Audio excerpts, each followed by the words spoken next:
Bueno, muy buenas tardes a todos. Estamos grabando a día 8 de noviembre. Son exactamente las 17:58.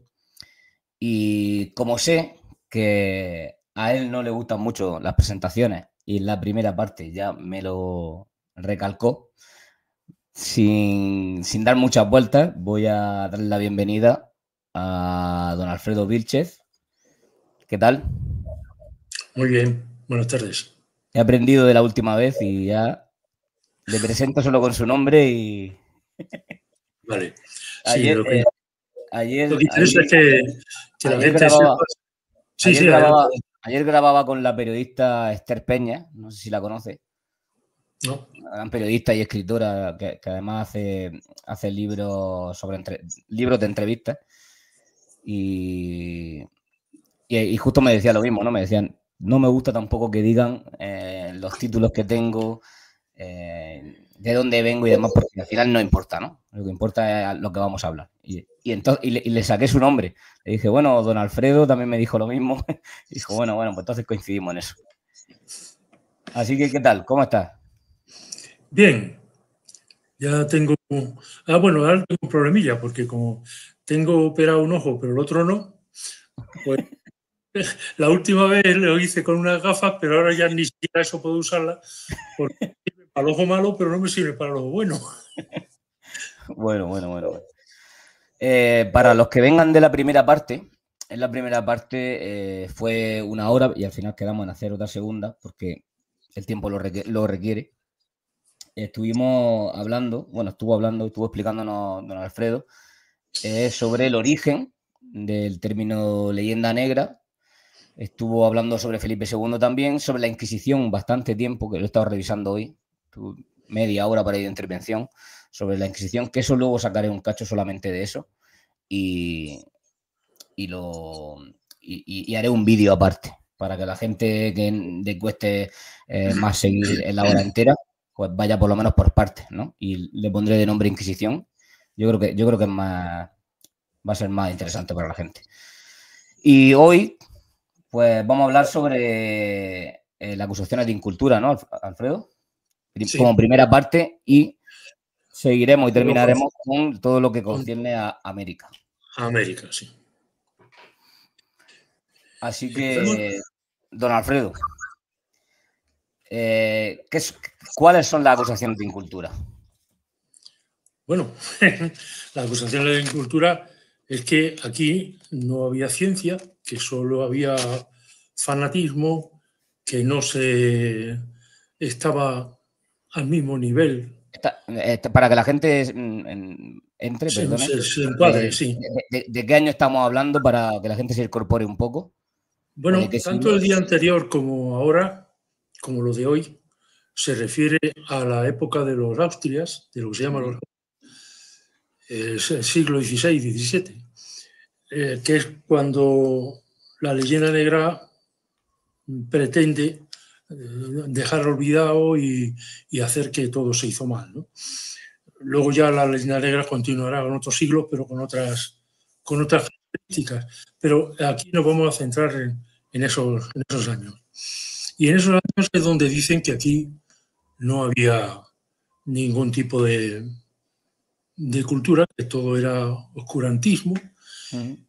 y eso es, no solamente es absolutamente falso, sino que incluso al revés. Es decir, aquí había cosas que los demás no alcanzaban todavía. Por eso, bueno, pues siguiendo un poco de orden, pues tendríamos que empezar con los Reyes Católicos, porque los Reyes Católicos crean lo que, se podría llamar un Estado moderno, pero no con el adjetivo moderno tal Con como el significado, decimos sí. hoy, sino como algo distinto a la media, a la Edad Media, ¿no? Porque con los Reyes Católicos la estructura de mando de un país se centra en los reyes y en una cosa fundamental, en personas que tenían unas funciones determinadas dentro de la corte, no necesariamente o casi nunca personajes nobles, sino gente que tenía una función determinada dentro del desarrollo de ese Estado.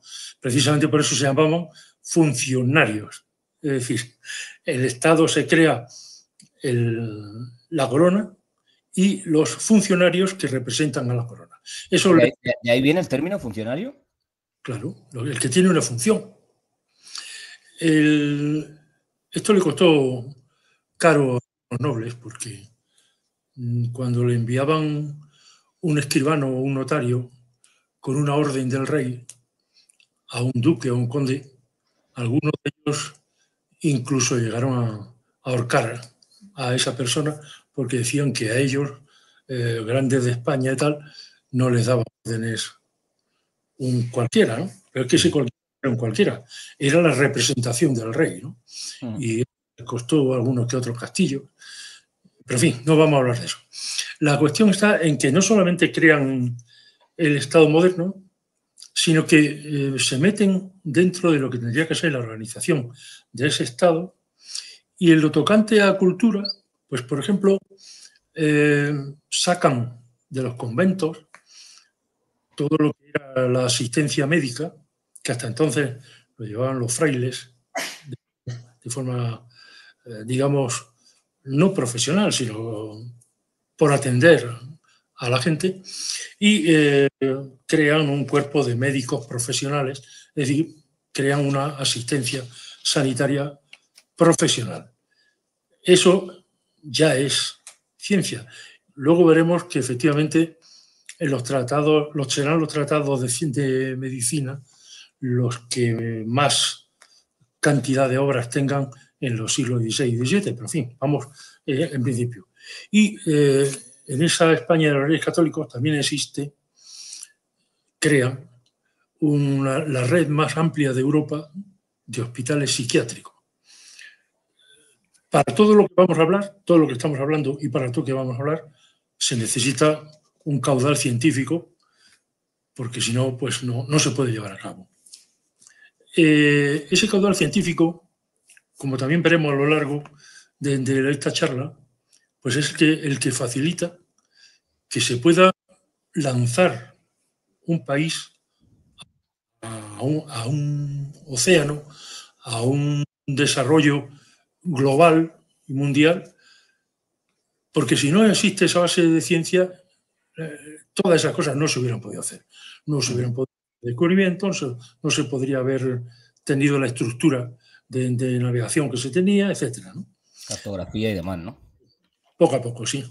Por ejemplo, a Felipe II, ya en época de Felipe II, pues crea el primer archivo administrativo del mundo. Es decir, tiene la idea de que hasta ese momento los archivos estaban en distintos sitios según el origen de los documentos, y Felipe II crea el archivo centralizado de Simancas.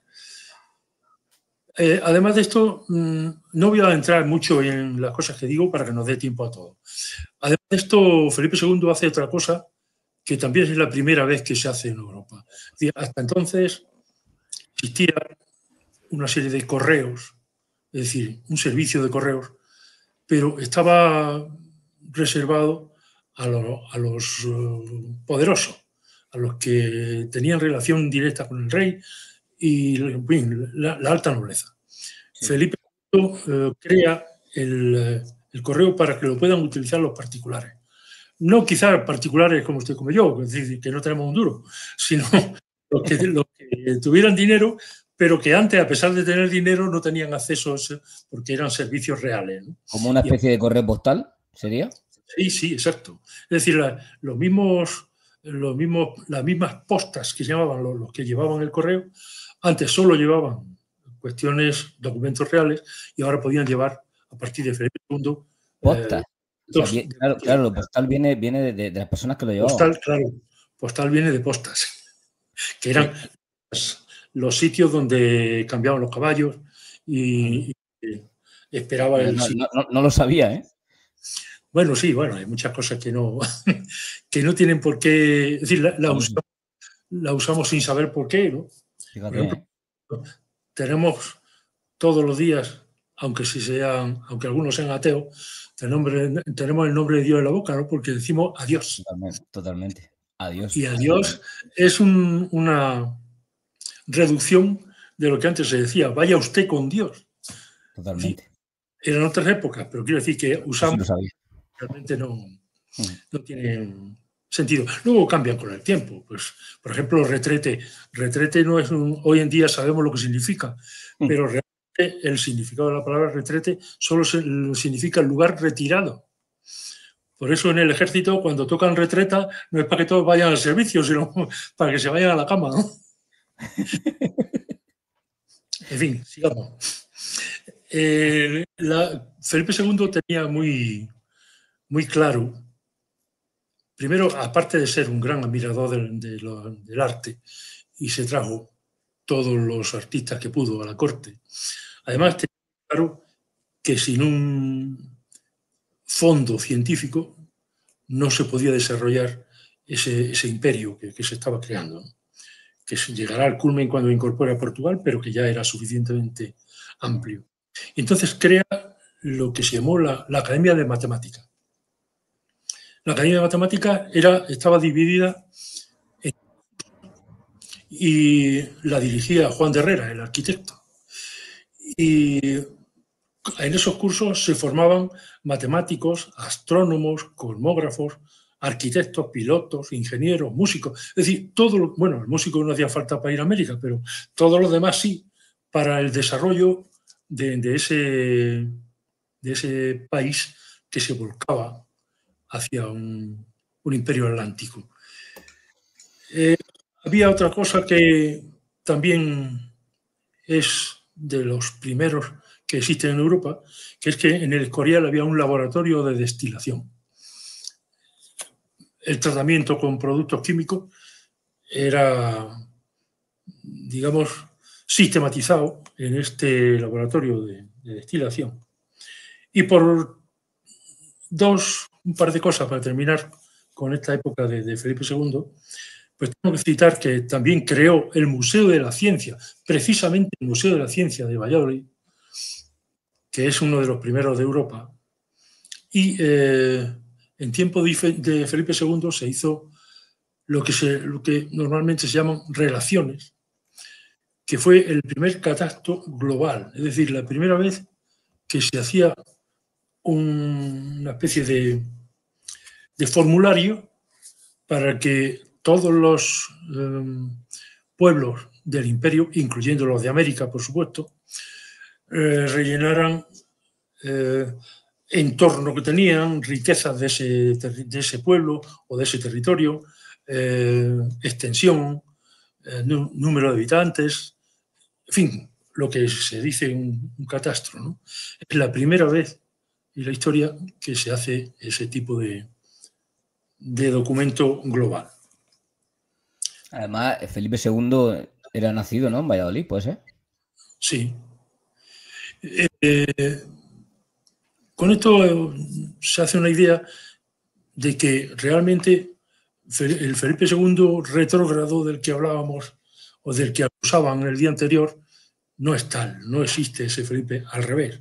Estaba muy preocupado por el desarrollo cultural y científico de su reino. Y la prueba es que, por ejemplo, entre las universidades de Valladolid, de Alcalá de Henares, bueno, primero de Salamanca y luego Alcalá de Henares, entre esas tres universidades tenían 11.000 alumnos matriculados, que es casi el doble de los que había en todas las universidades de Inglaterra y Francia juntas. Mira, solamente en esas tres. Solo en esas tres. Las tres grandes catalanas. La otra cosa que aquí también se acusa para decir que no había ciencia es que todo el mundo quería ser abogado. Pero eso tiene una explicación. Es decir, un alto porcentaje de esos 11.000 alumnos efectivamente estudiaban Derecho. Pero vayamos a la época actual. ¿Cuáles son los empleos que hoy en día los jóvenes buscan? Pues los que le pueden dar más salidas. No salida laboral, claro. Los que están en boga dentro de la sociedad en que viven y les pueden proporcionar un mejor. Estamos hablando del siglo XVI, y en el siglo XVI lo que mejor le convenía a alguien que empezaba era precisamente ser abogado, es decir, estudiar Derecho. Y por eso el mayor porcentaje de esos 11.000 alumnos eran de Derecho. Pero no solamente se quedaban ahí, claro.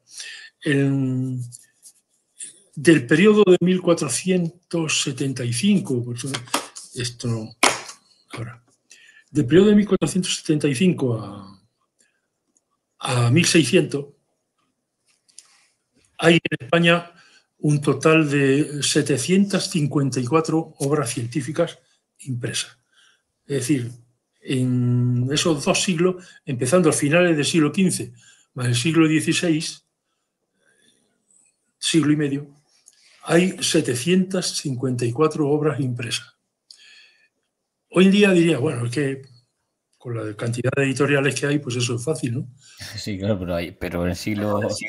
Hay que perder de vista que la imprenta se inventa o se empieza a utilizar en 1450. Entonces, estamos hablando de que 20 años después de la imprenta ya empieza a imprimirse, a editarse obras científicas. De esas 754, 338, es decir, casi la mitad, son de medicina. Lo que hablamos antes, de que los médicos profesionales habían iniciado el despegue con los Reyes Católicos. La siguiente, digamos, materia de obras editadas es también, lógicamente, la cosmografía, es decir, todo lo que tiene que ver con la geografía, con la navegación, con el estudio de las estrellas, que tiene 105 obras. Pero consideremos que realmente estamos hablando de 754 obras científicas para un país en el que dicen que no hay ciencia, ¿no? Entre esas obras de medicina, vamos, quiero decir, entre los médicos, periodo, hay bastantes importantes, pero hay incluso algunos que han sido determinantes para la medicina posterior. Por ejemplo, tengo aquí una relación. Miguel Servet, que es el que descubrió la circulación pulmonar de la sangre. Juan Luis Vives, al que se considera padre de la psicología moderna. Juan Fragoso, que hizo la primera medicina legal. Francisco Díaz, que tuvo la primera monografía sobre urología. Urología estamos hablando en el siglo XVI. La primera ligadura de aneurisma que se hizo también en este periodo por Dionisio Daza. En fin, hay gente, médicos, que serán una impronta para la posterioridad, aparte de los que desarrollaron la medicina en ese tiempo, ¿no? Estamos hablando de medicina. En física, por ejemplo, un representante de la Escuela de Salamanca, Domingo de Soto, en su obra que se llamó Cuestiones, supone la base de lo que luego será la teoría de la caída de los cuerpos en el espacio de Galileo, ¿no? Porque relaciona, antes de eso se había relacionado la caída de los cuerpos con el espacio, y Domingo de Soto la relaciona con el tiempo, que es exactamente lo que luego Galileo utilizará, ¿no? Hay quien dice que realmente Galileo llegó a esta conclusión porque fue alumno de 2 alumnos de Domingo de Soto, Francisco de Toledo y Francisco Suárez. No soy un estudioso de la historia de la ciencia, pero queda ahí la cuestión. Si pasamos de la física, pues por ejemplo a la minería, tenemos a Jerónimo de Ayllán, que fue un inventor impresionante, tiene más de 48 inventos patentados, ya existían las patentes, claro. En la más ¿De qué siglo, desde qué siglo? Siglo XVI. Digo, no, me refiero a las patentes. ¿Cuándo empiezan a...? Pues exactamente no lo sé. No sería mucho más atrás, ¿no? No, no sería mucho más atrás, porque empiezan cuando se supone que una patente es un registro que certifica que para un espacio determinado se considera que esa persona es el autor, ¿no? Pone que para eso tiene que haber un espacio determinado. Es decir, cuando los reinos dejan de ser reinos y pasan a ser estados, pues es cuando ese espacio o ese estado da esa patente, pero realmente no sé cuándo empieza. Pero la principal de Jerónimo de Ayán fue su máquina de vapor para sacar el agua de las minas. Estamos hablando que el padre del vapor, del descubrimiento de la utilización del vapor, se le da esa paternidad a James Watt en 160 años después que Jerónimo de Ayán. Es decir, a Jerónimo de Ayán en ninguna historia de la ciencia encontrarán a Jerónimo de Ayán, pero realmente es el primero que utiliza el vapor para algo útil. Y eso algo fue tan útil como sacar el agua de las minas y evitar que se ahogara en América, ¿no? Totalmente. Es decir, esto lo hace... Eso sí que lo conozco. De Thomas Savery y 160 años de James Watt, ¿no? Pero además no se quedó ahí. Tuvo esos 48 patentes, son de cosas... Además, lo descubrió después de un derrumbe de una mina, ¿puede ser? Sí, efectivamente. Y no solo eso, sino que además inventó equipos de buceo, un sumergible, un horno que destilaba agua del mar, en fin, un montón de cosas que en un país donde no existe la ciencia, pues no deja de ser algo curioso, ¿no? Que existan científicos así. Otro de los científicos de los que podemos hablar respecto a la minería es Bartolomé de Medina. Bartolomé de Medina no salvó vidas como Jerónimo de Ayán, pero hizo rico a mucha gente y entre otras a España, porque el método que se utilizaba de reducir a polvo lo que se sacaba de las minas para de ahí sacar la plata no tenía, era muy costoso y además se obtenía poca plata. Entonces Bartolomé Medina se inventó lo que se llamó el procedimiento de beneficio de patio, por el que aplicando mercurio se separaba perfectamente la plata de las piedras, de las gangas, ¿no? Y claro, aquello duplicó la cantidad de plata que se extraía de las minas americanas. Duplicó para el quinto real que se pagaba a España, pero también para los que ponían su dinero en las minas, es decir, para los empresarios de la época, claro. El otro aspecto en el que España destaca es lo que se llamó historia natural, ciencias naturales. Tiene unas primeras obras de Pedro Martí de Anglería, sus décadas, en las que hubieron no solamente las hace en 1526, en el que da las primeras descripciones de lo que hoy llamaríamos ciencias naturales, ¿no?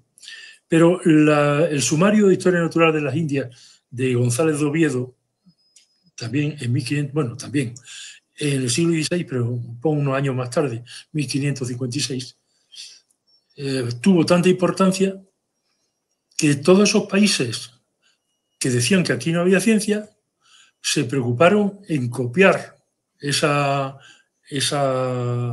obra, la del sumario de la historia natural de las Indias, y traducirla a los diversos idiomas. Y en Europa hubo 15 ediciones en 5 idiomas distintos. Menos mal que no tenemos ciencia, porque si no, pues ¿qué hubieran copiado? Un cuento de niños, ¿no? Pero resulta que había una obra que interesaba a toda Europa. Igual ocurre con la historia medicinal de las cosas de las Indias, de Nicolás Monardes, que también aumentó las ediciones y se hicieron 43 ediciones en 6 idiomas.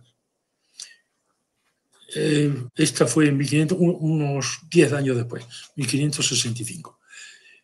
También se produce la primera expedición científica moderna, la de Francisco Hernández de Toledo, que en esa expedición contaba con pintores, con botánicos, con naturalistas, con geógrafos, en fin, con todos los elementos científicos que podían servir para describir una zona y sus cualidades, sus riquezas naturales, ¿no?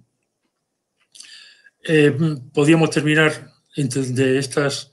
hablar de estas obras fundamentales de historia natural, de ciencias naturales, con la historia natural y moral de las Indias de José de Acosta, que además de esta obra descubrió una corriente que posteriormente se llamó corriente de Humboldt, pero que ya existía porque la encontró y la describió José de Acosta. Entonces estamos tratando este aspecto de las ciencias naturales como un segundo aspecto, o tercero, de medicina, de física y ahora de ciencias. ¿Y ingeniería? Bueno, ingeniería, claro. Ingeniería, hubo,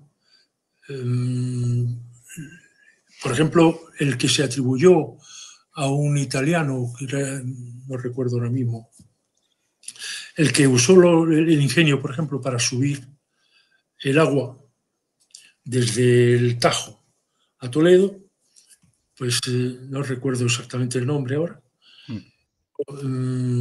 Ingenieros hicieron todo un tipo de canales y algunos incluso navegables. El Tajo... Sí, de eso se habla poco, también. También se habla poco, sí. El Tajo llegaron a hacerlo navegable hasta casi Lisboa. Y todo eso a base, evidentemente, de dragados y de ingeniería. No he querido meter muchas más cosas para no alargarnos. Sí, porque como llevamos ya más o menos la mitad de tiempo, lo digo porque te voy avisando, me has dicho que te fuese avisando. Dije al principio que iba a poner un cronómetro, pero se me ha olvidado. No, yo estaba calculando, digo, más o menos la mitad para una cosa y la otra mitad entramos en América. Claro. Luego, en ese libro que hablábamos el otro día, Anatomía de la leyenda negra, no sé si se ve. ¿Sí? Libro, recordar que dejé en la descripción el enlace anteriormente en la descripción del vídeo y también lo dejaré en para la gente que le interese. Bueno, digo eso porque no voy a extenderme demasiado. Están reflejadas también todas las expediciones, no las conquistas, sino las expediciones de los siglos XV, XVI, XVII, XVIII. XVIII como un alargamiento porque esas relaciones terminan con la expedición de Balmis, que ya es 1803, que es la llamada expedición de la vacuna. Seguimos con la ciencia y en Salamanca, en la ciudad de Salamanca, ocurre algo que tendrá, digamos, una absoluta repercusión para el mundo posterior, que es el cambio del calendario. El Concilio de Trento había considerado que desde Julio César no se ajustaban bien los días meteorológicos con los días, digamos, políticos, o decir, con los días determinados, y cree que ya hay que corregir eso. Y el Papa Gregorio XIII le encarga a Felipe II esa reforma del calendario. Para esa reforma del calendario hacían falta científicos. Se supone que el Papa tenía toda la cristiandad para elegir los científicos que debían hacer eso. ¿Por qué elige a los científicos de Salamanca? Será porque había ciencia en este país, ¿no? Entonces, en Salamanca, el cambio de ese calendario juliano al calendario gregoriano se produce en el año 1582. Entonces, el jueves 4 de octubre de 1582, bueno, mejor dicho, hay un jueves de 1582 que es el 4 de octubre. Y el viernes siguiente a ese jueves ya es 15 de octubre. Es decir, hay ese lapso de tiempo por el cual se ajusta el tiempo. Sí, que serían 8 días realmente. Claro, a lo que hoy nos sirve para contabilizar nuestro tiempo, ¿no? Claro. Esto ocurre en esa España inútil, en esa España inculta, en esa España donde no hay ciencia, ¿no? Sin embargo, todos los que acusaban a España de no ser científicos o de ser acientíficos, por ejemplo, Alemania, Suiza, los países, es decir, los países protestantes, no consideran que se haya cambiado el calendario hasta el año 1700. Es decir, hasta 1700, estamos hablando de que en 1582 cambia el calendario, no solo en España, sino también en los países católicos, por cargo del Papa Gregorio XIII, ¿no? Los protestantes no lo cambian hasta 1700. Tenemos 150 años en que ellos dan una cifra y nosotros otra, ¿no? Pero es que Inglaterra no lo hará hasta 1752, 50 años más tarde. Suecia y Finlandia un año más tarde, 1753. Y los países ortodoxos de la religión ortodoxa no lo cambiarán hasta el siglo XX. Y además hay una frase, todo el mundo conoce a Kepler, al científico Kepler. No se puede negar que sea un científico, es evidente. Pero este científico se le ocurre decir que no acepta ese cambio y dice literalmente: prefiero estar de acuerdo con el Sol que estar de acuerdo con el Papa. No, podemos imaginarnos si un español hubiera dicho eso, cómo hubieran tronado en los otros países diciendo: veis, son unos ignorantes, ¿no? Pero lo dijo Kepler y se hizo en España. Negacionista de la ciencia que somos. Otro ejemplo es, por ejemplo, digo un ejemplo, digo luego, por ejemplo, con una y otra. Pero bueno. ¿Quiere después de este ejemplo pasamos a los siguientes? Para no... No, sí, pero este es interesante. Por eso después del último. La teoría helocéntrica de Copérnico Calvino la consideró una herejía. Estuvo prohibida en las universidades de Europa hasta 1590. Y sin embargo, en Salamanca, en esa universidad tan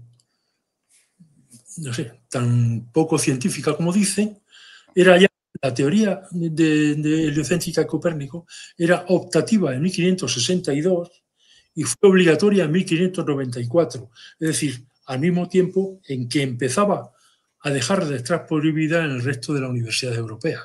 Consideremos todo eso lo que significa, ¿no? Por supuesto, no podemos dejar de hablar de la Escuela de Salamanca porque son la base de muchos elementos de derecho actuales, porque, por ejemplo, de derecho de gentes, según las teorías de Francisco de Vitoria y Francisco Suárez, los hombres no nacen esclavos, sino libres. Eso es importante hoy en día, ¿no? Y por natural, nadie es superior a los otros. Y en estos tiempos en que estamos, pues también hay que recordar otra frase de ese derecho de gentes de Francisco de Vitoria, que dice que el niño no existe por razón de otros, sino por razón de sí mismo. Y que se aplique cada uno esta frase a lo que crea o a lo que quiera. En la Escuela San Salamanca también se crean el derecho natural y los derechos humanos, el concepto de soberanía. Esos temas son muy interesantes. Que la soberanía reside en el pueblo y que los gobernantes son administradores, justo al revés de lo que hoy en día creen algunos. El derecho internacional de que las naciones deben regirse por normas justas. Incluso en economía, en la Escuela de Salamanca, pues está lo que algunos consideran como liberalismo.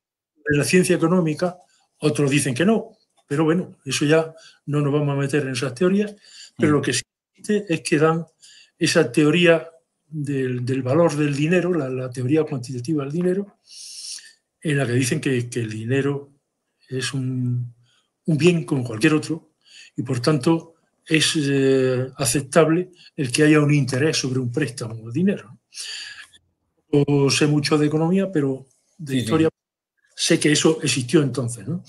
Y además la otra cuestión de la Escuela de Salamanca es que el precio justo no lo establece una persona, sino el mercado. Por supuesto, no podemos olvidar toda la cuestión cultural, porque son los siglos de nuestro siglo de oro.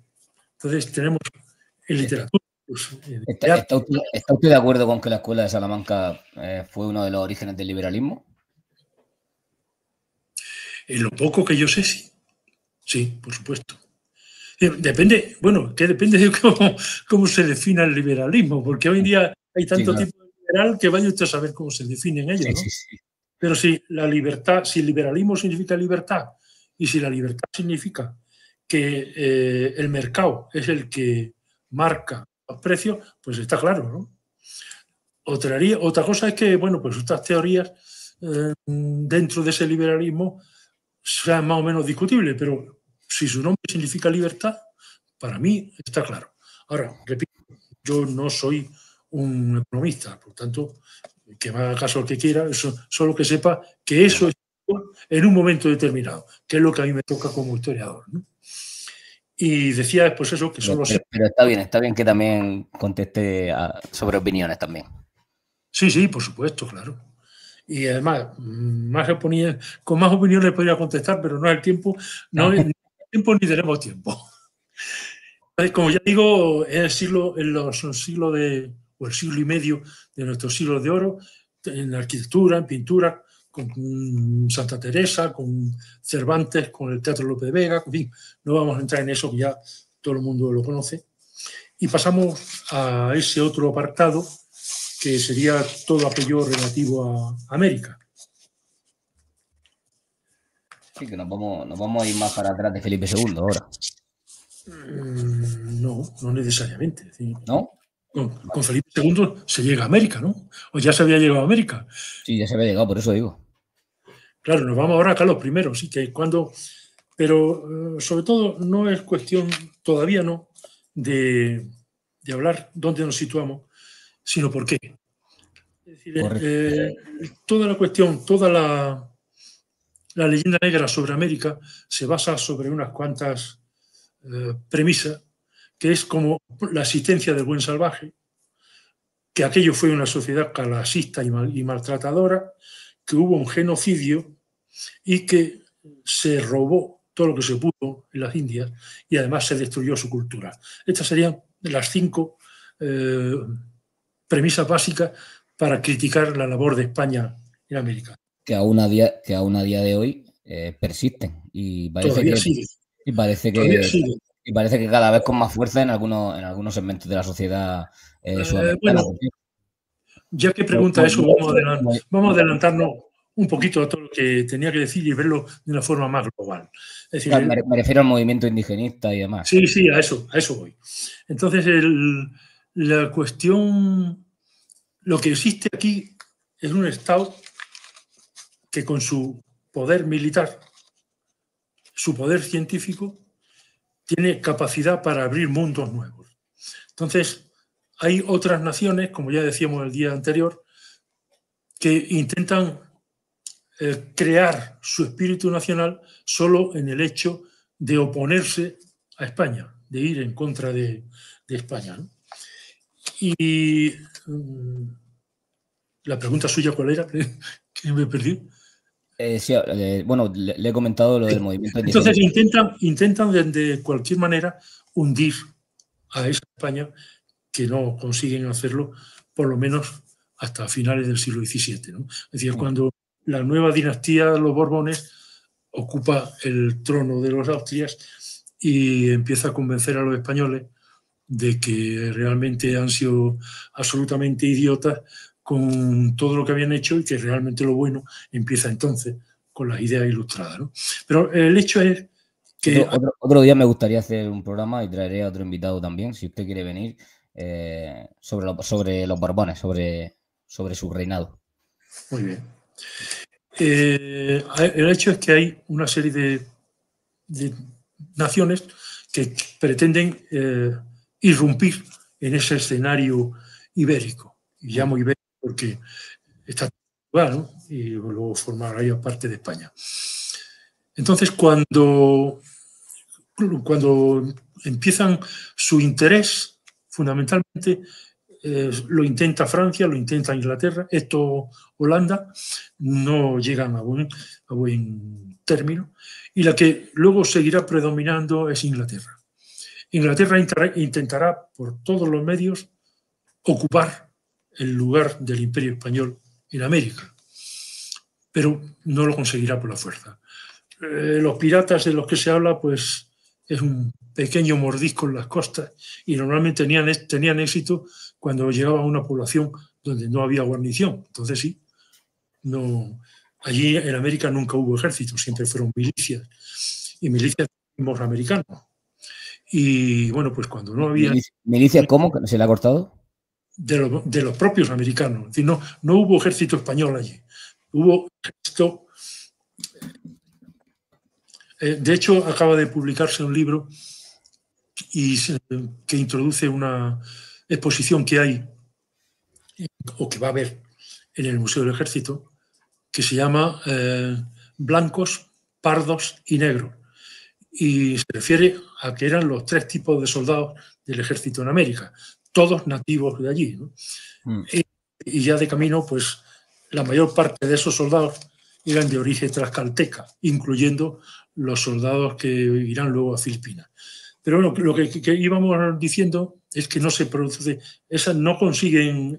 Inglaterra no consigue romper el Imperio Español, a pesar de que lo intentó varias veces, pues primero en Portobelo para apoderarse de los tesoros que venían para España. Luego en Cartagena de Indias, pues ya sabemos lo que pasó con Blas de Lezo. Posteriormente, algo que la gente no cita, pero que no suelen citar, pero que también existió, que es entrar por el río San Juan hasta el lago Managua, es decir, en Nicaragua, porque desde allí ya se podía acceder al Pacífico y habían cortado América por la mitad, pero no lo consiguieron. No lo consiguieron, en palabras de un general que estuvo dando una conferencia, dice, porque se lo impidió una mujer. La hija del gobernador, que estaba enferma, pero dice, no contaban con que esa mujer, como su gobernador, no había jugado con muñecas, sino con cañones. Y los devolvió. Había un teniente que luego pues sería un oficial importante dentro de la Marina, pero no de la Marina inglesa, pero no es eso de lo que estamos hablando. Y las 2 últimas veces que lo intentarían sería por el Río de la Plata en 1806 y 1807. Por lo militar no pudieron.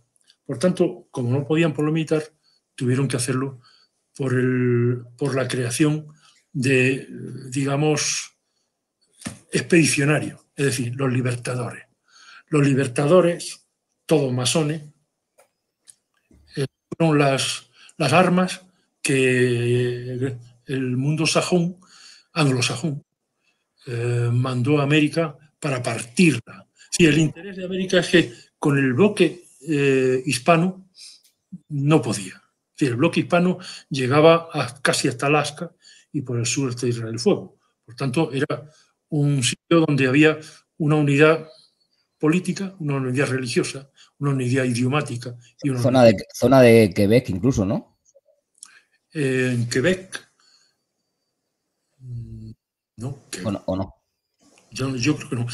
Llegaron hasta Utka, en Alaska, pero no recuerdo exactamente qué sitio, ¿no? Pero en fin, lo de menos eso. Lo demás es que lo que hoy se llama la hispanidad, con el bloque hispano, no podían. Tenían que fraccionarlo en trozos.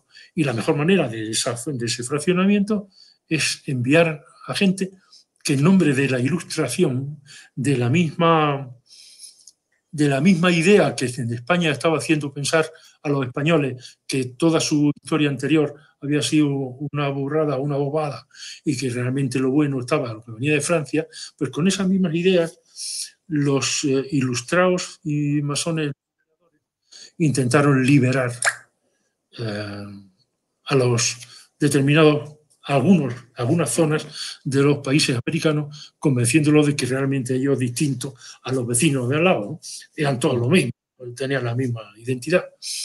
Lo consiguen y, por tanto, parten a América en una serie de países que luego, pretendiendo, pues tú te has llevado esto y no me has dejado esto, pues tienen guerras civiles entre ellos, ¿no? Con lo cual sirven todavía más a Gran Bretaña. Y ahora todo esto del indigenismo es exactamente lo mismo para partir esos países en más trozos todavía. Pues, por poner un ejemplo del absurdo, digamos, la sede central de los mapuches está en Inglaterra, ¿no? El pueblo mapuche, el que es un nombre posterior, es realmente el pueblo araucano.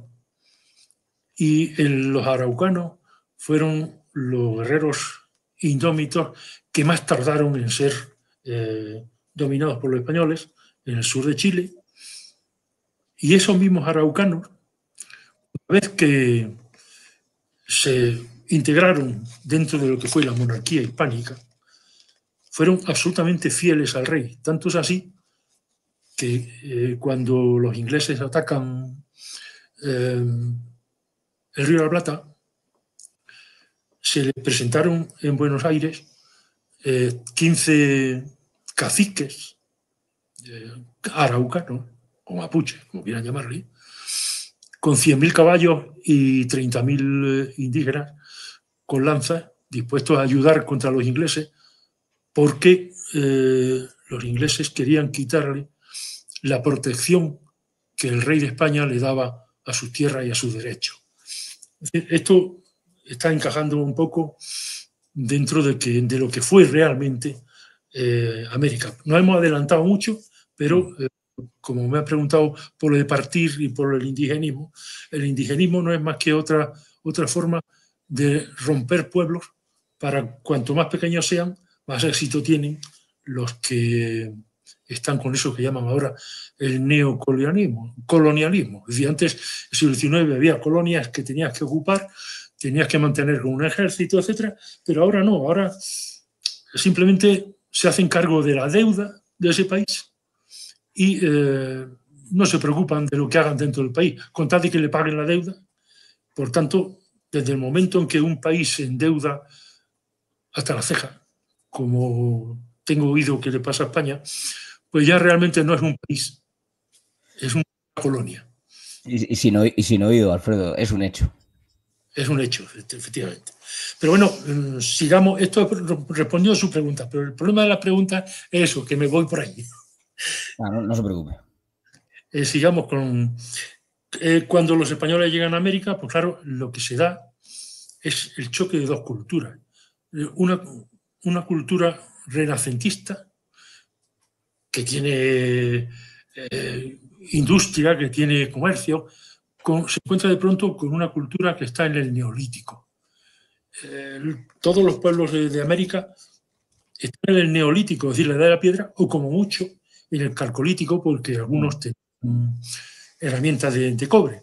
Correcto. Pero es un choque absoluto, un choque que es cuestión de ponerse en esa mentalidad para saber qué significa el encontrarse con ese mundo donde estaba permitido el canibalismo, y no solo por parte de los aztecas, ¿no?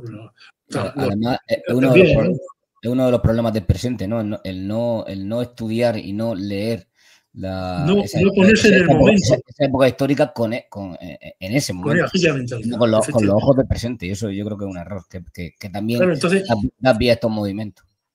Claro, por eso no termina de entenderse qué significó el descubrimiento de América, porque es como si los que fueron, cuando llegaron los americanos a la Luna, pues se hubieran encontrado allí con habitantes, ¿no? Con habitantes distintos, como ella, con distintas, vamos, parecidos, pero en cuanto a físico, pero con distintas maneras de desarrollo, ¿no? Además, con el agravante de que los pilotos de las naves espaciales estaban en permanente contacto con la base y los navegantes españoles, una vez que salían del puerto, no sabían si llegarían o no llegarían. Y lo normal es que el 30% de la tripulación muriera en el camino. La travesía. Hay que ponerse en esa mentalidad y ver el valor que tenía la gente para embarcarse y ir a buscar un futuro a otro sitio, ¿no? No vamos a hablar de Cortés porque creemos que ya hablaríamos de él en otra ocasión, pero sí me interesa Cortés por una razón. Cuando lo que hace España en América no es colonizarla. Ahí se habla de dos tipos de colonialismo: la colonización extractiva y la ocupación de un territorio, ¿no? Es decir, la colonización extractiva es la que llega a un sitio, saca o arrambla con materias primas y todo lo valioso. Lo que hace Estados Unidos con muchos países de Asia. Eso, y lo que ha hecho Inglaterra. Inglaterra a lo largo de su historia. Llegando, por ejemplo, a Nueva Zelanda o Australia, donde consideraban a los nativos como parte de la zoología, es decir, como fauna, pues no es exactamente lo que ocurre. En cambio, España parte de una base fundamental, a partir de la reina Isabel, de la que también me gustaría hablar el otro día, porque es una mujer impresionante. Para mí, de mis personajes históricos favoritos de España. Para mí el mejor, no de los favoritos. A partir de la idea del catolicismo, que ya hemos dicho que era el absoluto contraste con lo que existía del protestantismo en el resto de Europa, y por tanto una de las razones del ataque a España, aparte de su poder, porque era la esencia del catolicismo, ese catolicismo enfoca, lo primero que dice la reina Isabel es que esos indios, es decir, esos habitantes de esas Indias, son mis vasallos. Y como son mis vasallos, tienen que participar dentro de la fe católica. Por tanto, el elemento fundamental de la expansión de España en América fue la evangelización. El otro elemento fundamental fue el traspaso de la estructura. Es decir, no llegó allí, se llevó lo que tenían los indígenas y los dejó a su aire que se mataran entre ellos, sino llevó allí lo que era España. España llevó allí toda su estructura. Por eso, toda su estructura, por supuesto, administrativa, pero también cultural y también social. Las leyes de Burgos, por ejemplo, ¿no? Efectivamente, eso ahora pasaremos a ella. Entonces, siempre con cada conquistador había un notario para dar fe de lo que se hacía y que lo que se hacía estaba de acuerdo con las leyes. Y bueno, yo he hecho así, pero como no me ve las manos, para dar fe que se hacía, y un cura para asegurar que la religión se llevaba adelante, ¿no? Dentro de esa estructura traspasada allí había una cosa fundamental: los que allí había eran personas, idea que no se tenía muy clara en el siglo XVI en el resto de los países. No se sabía exactamente si se podía considerar como personas o no, pero cada español que va allí considera que efectivamente son personas. Y bueno, por eso se dará. Dígame cuánto tiempo llevamos. ¿Cuánto falta? Podemos estar 15 o 20 minutos más, podemos estar sin problema. Vale, entonces voy a ir saltándome cosas. Por eso el principal elemento del desarrollo en América fue el mestizaje. No se concibe ese mestizaje en ninguna otra de las zonas ocupadas por los europeos. Es decir, absolutamente. Le pregunten a los indios americanos, ¿no? Claro, es imposible que un Martín Cortés, hijo de Hernán Cortés, que llegó a ser general de los ejércitos españoles y noble de España, no me imagino yo a los reyes de Inglaterra, sea cual sea, nombrando Sir, o ser, como dicen ellos, a un hijo de Jerónimo, por ejemplo, o de Toro Sentado, ¿no? No es habitual. Entonces, España se integró tanto en aquella zona porque sabía, allí en aquella, según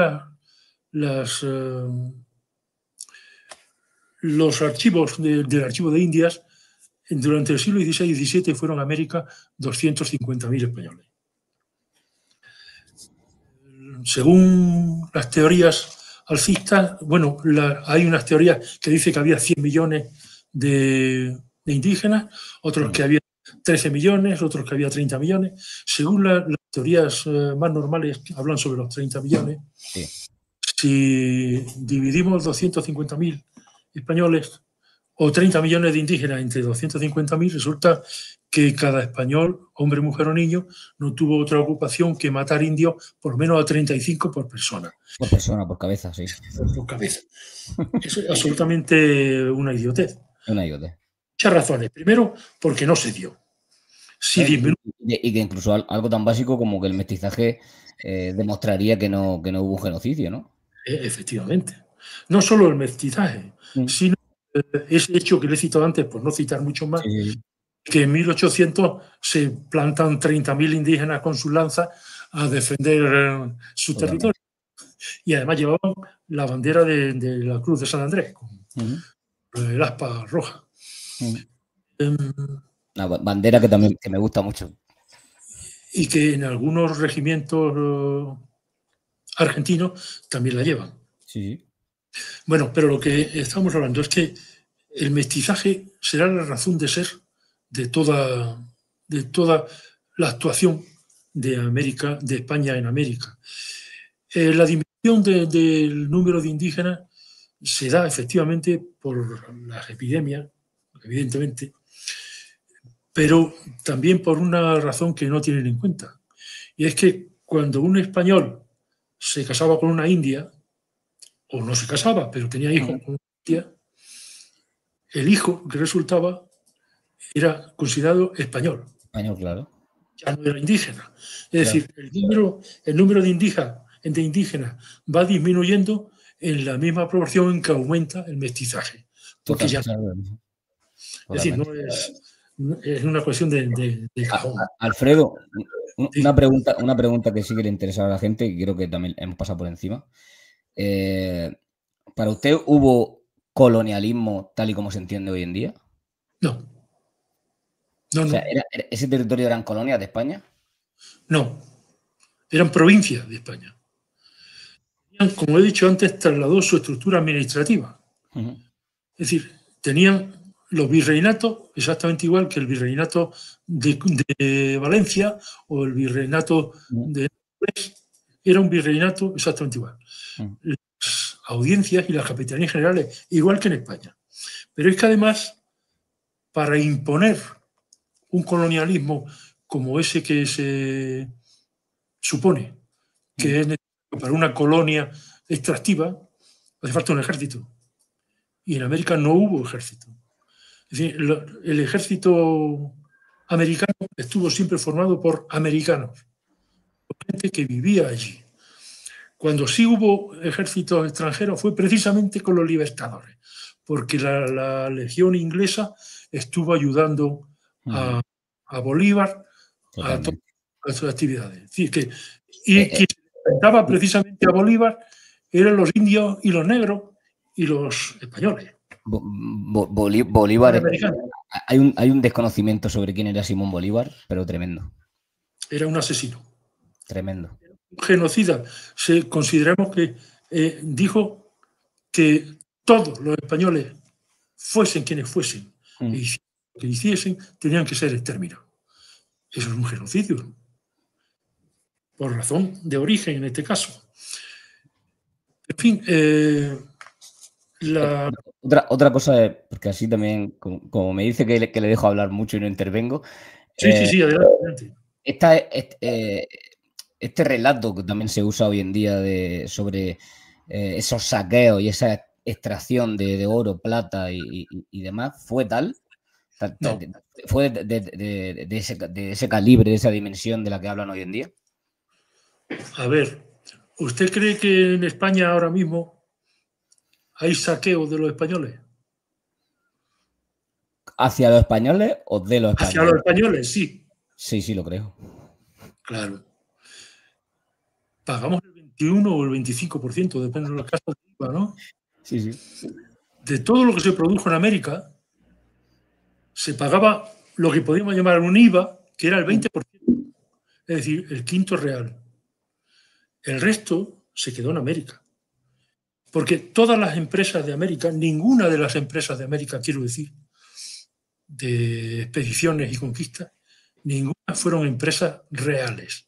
Todas fueron particulares, con permiso de la corona y con unas determinadas además que no se explicaría leyes de la corona. que no se explicarían las grandes construcciones que hubo en Nueva España y demás también. Claro. Si Es decir, si fuese un saqueo, no se hubiesen existiría universidades ni, ¿no? Claro. Es decir, eso por una parte. Es decir, por una parte, aquello era un mercado libre en el que se pagaba un quinto real de lo que, es decir, un 20% de lo que podemos llamar el IVA. Sí, sí. Que no existía, pero bueno, ese era el quinto. Para que la gente entienda. Eso es. Pero es que además, durante el siglo XVI y XVII, se llevaron a España 200, bueno, hay distintas teorías en cuanto a la cantidad, pero entre 200 y 250 toneladas de oro. Eso hoy en día, vamos. No, eso hoy en día lo saca en un año México, ¿no? Una empresa extranjera que está explotando las minas. Solo. Entonces, ¿qué oro se llevaron los españoles? Primero, en primer lugar, ese oro fue en mucha menor cantidad que lo que se saca hoy en día en un año. Además de eso, se pagaba el quinto real solo, el 20%. El resto, los negociantes de allí, es decir, la estructura de aquellos virreinatos era como la de España o la de cualquier otro país europeo, y por tanto, pues sus negocios, sus mercados, sus dineros, y generaba productos y beneficios pues en la misma. De hecho, incluso seguía yendo mucha gente, sobre todo jóvenes extremeños y demás, para como pasa hoy en día, ¿no? De muchos españoles que se van a Alemania para buscar una vida mejor, incluso. Efectivamente. Claro, ¿cómo podía ser eso si se estaba saqueando? Y además se quedaban ahí. Bueno, ¿no? Sí podía ser, si, como ocurría con los anglosajones, si llegaban allí, cogían y se volvían. Vivían a cuerpo de rey y se traían para acá. Claro. Pero es que iban allí y se quedaban. Y se quedaban allí, claro. Claro, que en principio estuvieron la cuestión de las encomiendas, que fue una reminiscencia medieval y que efectivamente, pues, del hecho de que los reyes dieran las encomiendas, encomendaran, que de ahí viene el nombre, a una serie de personas que cuidaran de los indios, pues se llevó a la exageración de considerar que los indios eran suyos, ¿no? Y por eso luego se suprimieron. Aunque luego, bueno, no vamos a hablar del tema. Quiero decir que por eso. No, que también hubo cosas malas, ¿no? Entonces, cuando me dicen eso de que aquello fue una maldición para América y un saqueo, yo siempre les digo una cosa. Y un exterminio, es que yo cuando escucho la palabra exterminio y el que me lo está diciendo es mestizo, es que digo, pero bueno. ¿De quién vienes, no? ¿Estás llamando exterminador a tu antepasado? A tu abuelo, claro. ¿López Obrador qué es? Bueno, es que los apellidos López Obrador evidentemente son indígenas, ¿verdad? Bueno, la cuestión. Y todavía exigiendo que se pida perdón. Pero bueno, pídale usted perdón dígaselo usted a su antepasado. No, pero si es que ni siquiera eso, es decir, claro. ¿A quién hay que pedirle perdón? Exacto. ¿A los aztecas o mexicas, que era su nombre? ¿O a los tlaxcaltecas, que fueron liberados por Cortés? O con Cortés, no por Cortés, sino con Cortés, Aprovecharon que Cortés estaba allí para ellos Esa es la pregunta que me gustaría que un periodista se la hiciese directamente a López Obrador. ¿A quién hay que pedirle? Pues yo creo que ya le explotaría la cabeza. Circula por ahí por las redes una chica con un letrero que dice: somos las descendientes de los que los aztecas no se pudieron comer. Sí, no lo he visto. Pues anda por ahí por las redes. Bueno, pues es decir, pero no solamente eso. El indígena del pueblo, no de la clase noble, tenía un alto sentido religioso. De hecho, toda su vida dependía siempre de los dioses, de lo que los dioses querían. En fin, cuando llega un personaje como, por ejemplo, Hernán Cortés, que vence, que consigue unirlos a todos y vencer al imperio mexica, lo que piensan, pues, este individuo es un ser de otro mundo. En palabras actuales, es un Superman, ¿no? Sí, sí. Y de pronto se encuentran con que cuando llegan los 12 frailes franciscanos que llaman en América los 12 apóstoles, individuo poderoso que ha vencido al imperio mexica, se arrodilla delante de ellos y les besa la cruz que llevan colgada. Con lo cual, los indios lo que ven es: caramba, este Superman se está arrodillando delante de 12 miserables vestidos con una toga. Pues y de unos símbolos. Que ya tienen que ser importantes, ¿no? Claro, y claro, claro, cuando además esos personajes y muchos otros, lo primero que hacen es que intentan convencer a los indios, a la fe católica, aprendiendo para ello sus propias lenguas. Eso, otra cosa importante. Veremos lo que significa esto. Es decir, cualquier individuo occidental hoy en día que se encuentre delante de un egipcio, digamos, de la época egipcia, ¿no? Todavía habría más distancia entre los españoles y los aztecas que entre ese europeo y los de la época clásica. Pero si de verdad no se sabe qué idioma hablaban los egipcios, algo hablarían, claro, evidentemente, aparte de su... Aunque le hablan en egipcio, ¿de qué se entera? Cuando los curas, los frailes españoles empiezan a oír el náhuatl, ¿y esto qué es? Claro, lo primero que intentan es coger a personas sabias de esas culturas, que le cuenten ellos los pictogramas que tienen, es decir, que les describan, que les cuenten sus historias reflejadas en esos pictogramas. Y con el sonido de esos sabios ancianos, pues el sonido lo van reflejando en una escritura románica como la nuestra, ¿no? Y así, pues, hay aprender el idioma, sonidos náhuatl que tienen una representación. Gracias a esa descripción, ya que antes hemos hablado del indigenismo, gracias a esa descripción de los frailes españoles estudiando y publicando todas las historias, catecismos, etcétera, en las lenguas, en todas las lenguas de las culturas que van conociendo, es por lo que se han salvado esas culturas. Porque si no hubiera existido esa transcripción a la escritura románica, esas culturas hubieran desaparecido. Hubieran desaparecido en cuanto fuesen desapareciendo los que tenían la memoria del pueblo y los que recordaban qué significaba y cuál era su lenguaje. Sin embargo, han existido.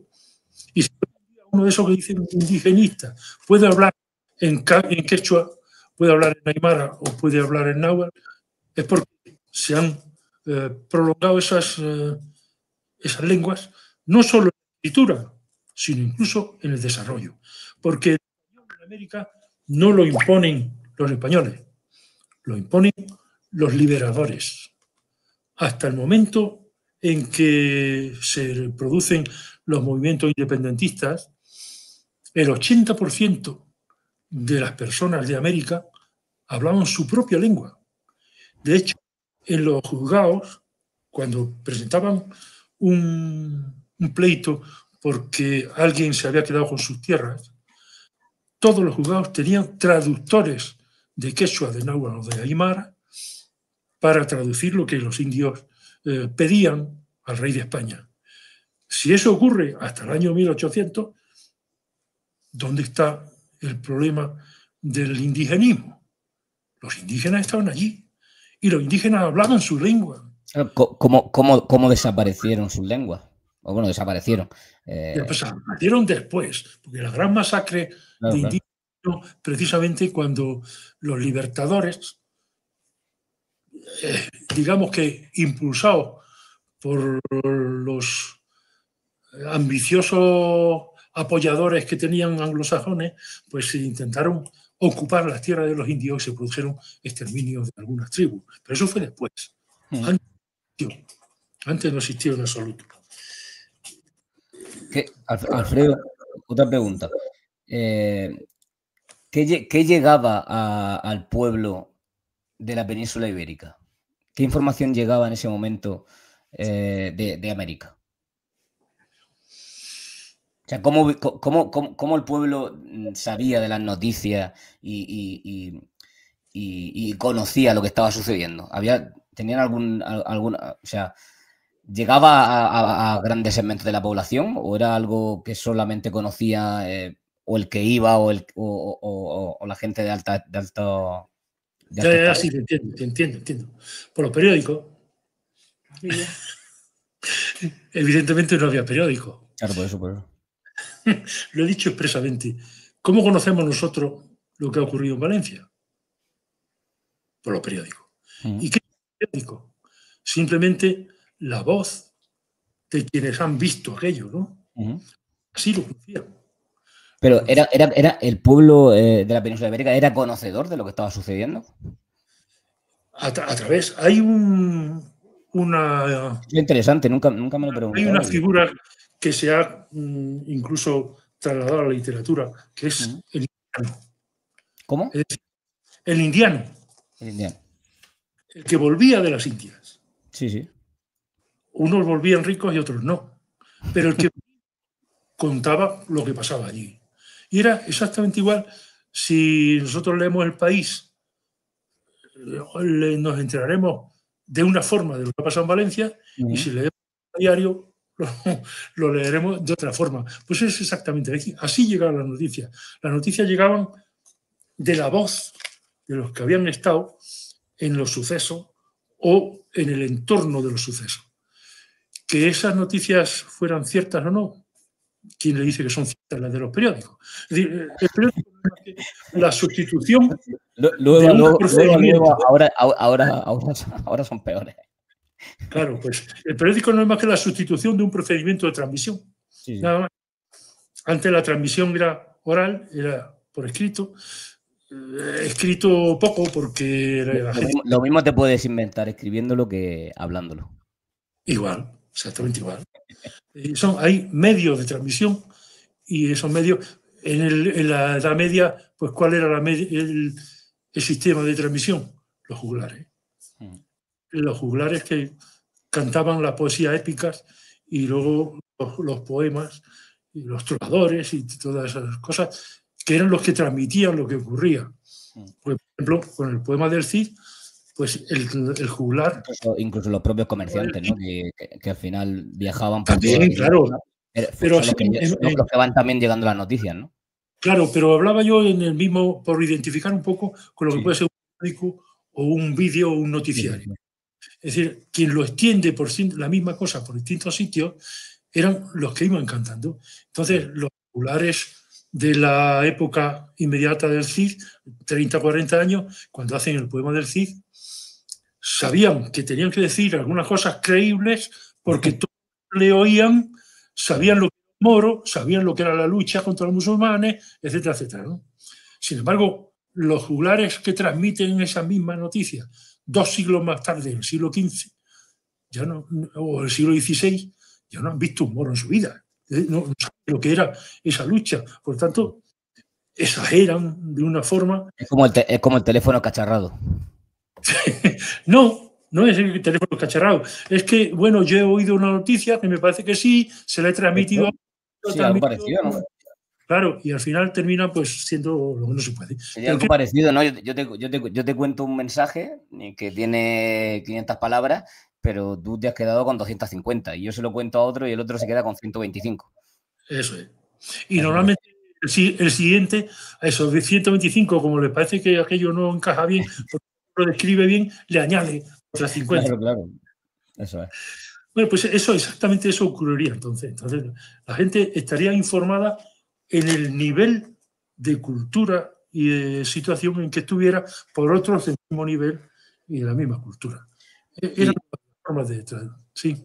Y Alfredo, para terminar, para ir un poco a la actualidad también, ¿por Sí. qué hoy en día se sigue creyendo, sobre todo, además desde el espectro político de lo que se llama izquierda, ¿no? ¿Por qué son los grandes defensores de estos movimientos indigenistas?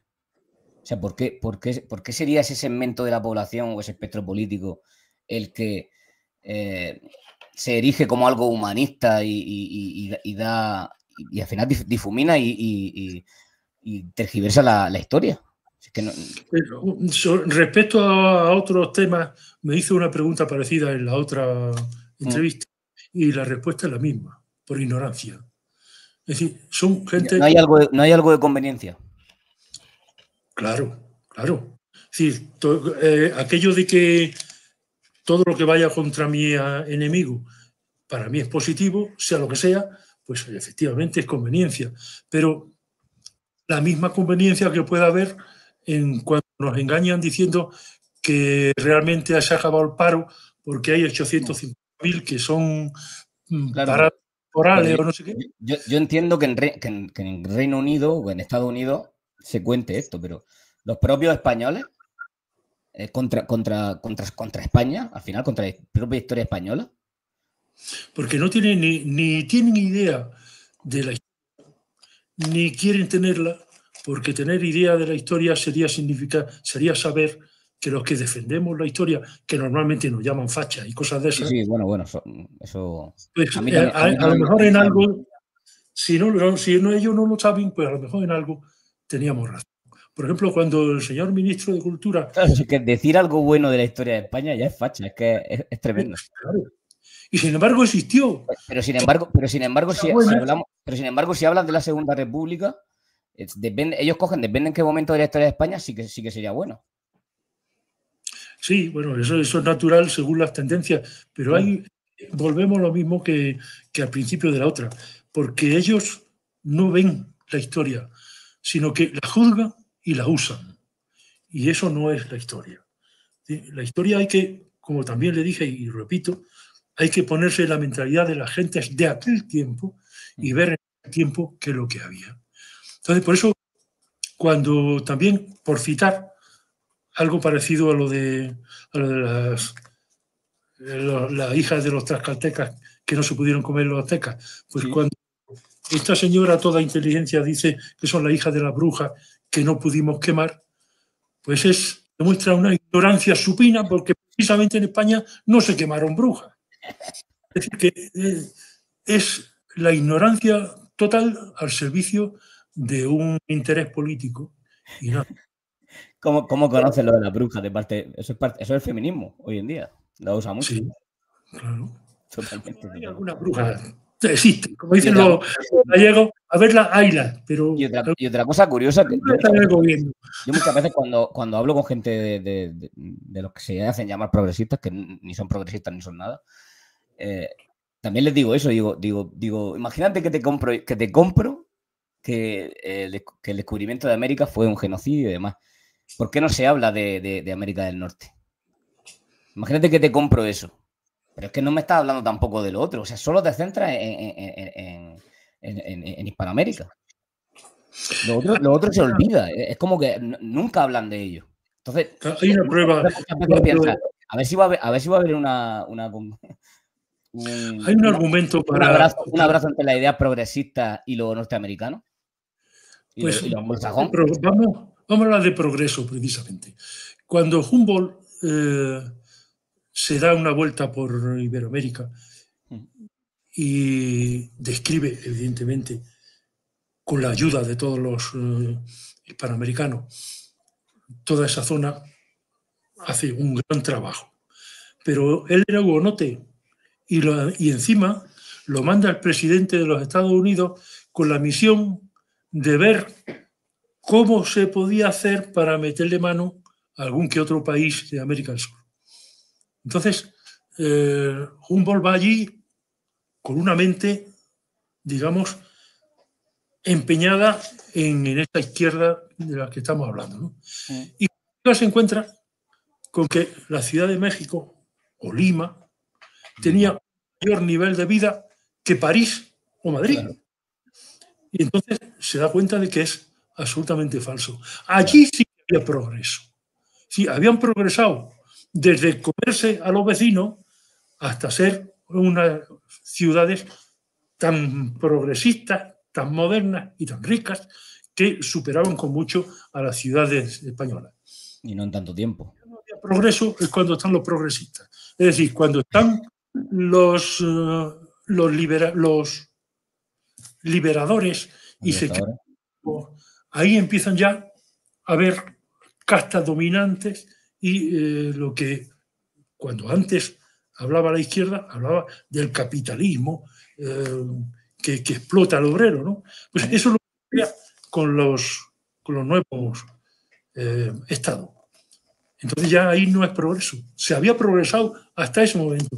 Luego ya lo que hay es regresión. No sé, a lo mejor los progresistas les interesaría que les llamáramos regresistas. Porque están ellos, pues... Al final el reaccionario es un tipo de regresista, ¿no? Bueno, es que reaccionario puede ser cualquiera que reaccione. Sí, que bueno.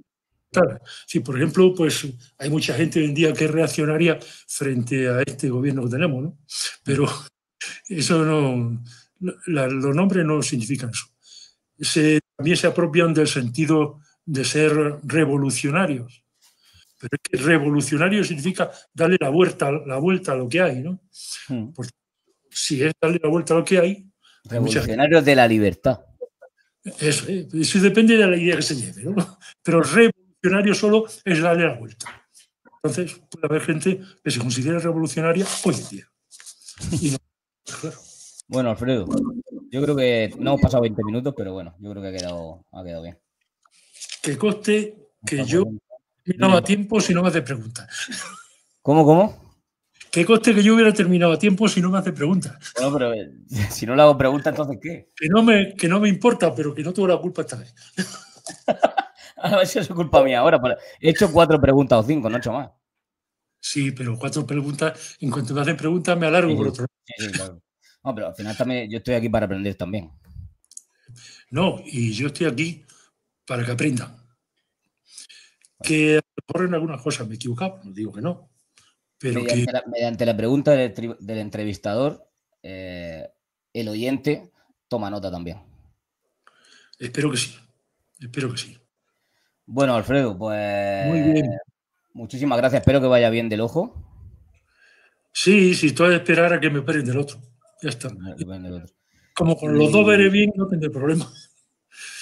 En un futuro sí que quiero programar una tertulia con traerme a algún otro historiador o hispanista, que también tengo ganas de entrevistar a algún hispanista, para hablar sobre todo de lo que hablábamos antes, ¿no? De Cortés, de Pizarro, de esos personajes también, y centrarnos en su trabajo y en lo que han hecho, más allá de la historia de la historia genérica. Eso está bien, porque como decía un historiador mexicano, Juan Luis Zunzunegui, dice el padre de Zunzunegui le decía, estudiate la historia y no te metas en lío. Las cosas te las aprendes, las memorizas y se acabó. Y dice, yo no podía memorizarlo. Si tiene algún vídeo de este hombre, mírelo, porque además es divertido. Dice, yo no podía... ¿Cómo se llama? Juan Luis Zunzunegui. Juan Luis Zunzunegui. No terminaba Zunzunegui con 2 Z. Zunzunegui, vale. Y yo no me lo aprendía porque no terminaba de entenderlo. Y porque lo que decían era una cosa y lo que me decían y lo que yo veía era otra. Dice, claro, yo veía si Cortés era un tío tan malo, tan malo, tan malo, ¿cómo es que venció a los buenísimos que eran los aztecas? Si no lo entiendo. Y lleva razón. Además, a mí con la historia me pasa un poco eso. Yo creo que a mucha gente habría que entrarle por ahí. Mediante un personaje histórico, conociendo el personaje, hazañas, logros, derrotas, penas.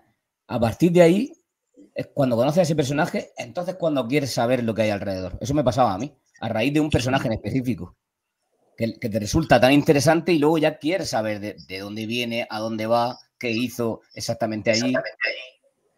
Yo creo que eso es interesante, a partir también de esas bases para que la gente eso es una de las bases ansias de saber. Es una de las bases de la sabiduría, Mosé. ¿Cómo? Es decir, que es una de las bases de la sabiduría.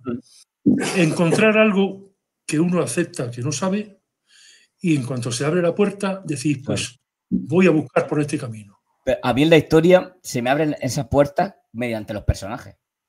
Mediante una persona a lo mejor. También se abre con una idea. Con la idea, claro, por supuesto. Pero en fin, cada uno la abre como quiere. Y por una ideología. No, una ideología es distinto. Una idea. Sí. Yo empecé a estudiar la Revolución Rusa a raíz de tener o de conocer una idea marxista. Usted lo ha dicho. A partir de conocer una idea. Ideología. Pero en cuanto se pone el término ideología, ya ahí forma parte de tu sistema. Eso ya no es una idea. ¿Usted sostiene que la ideología no forman parte del mundo de la idea? No, yo creo que la ideología rompen las ideas. Rompen la idea. Bueno. Porque todas las ideas son buenas. Todas. El problema es cuando se deforman y se convierten en ideología. Yo creo que es una idea que intenta demostrar una realidad parcial de lo que sucede. Eso para mí es una ideología. No, pues siento llevarle la contraria. La ideología, pero está bien. La ideología es un método para ir a favor o en contra de la idea que existe.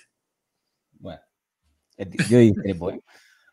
Bueno, pues no déjame discrepar en algo, porque claro, en lo que usted ha contado aquí no puedo discrepar en mucho. Pues en realidad el que está discrepando soy yo. ¿Eh? El que está discrepando soy yo. Sí. Bueno, pero que cuando uno discrepa de otro, ambos discrepan. Efectivamente, eso hay que aceptarlo. Bueno, Alfredo, muchísimas gracias. Para mí es un gusto. Se lo estaba diciendo antes a mi mujer que estaba aquí al lado, antes de empezar el S, y yo siempre le digo, me gusta traer a gente por la cual yo pagaría por asistir a una conferencia suya. Y en este caso...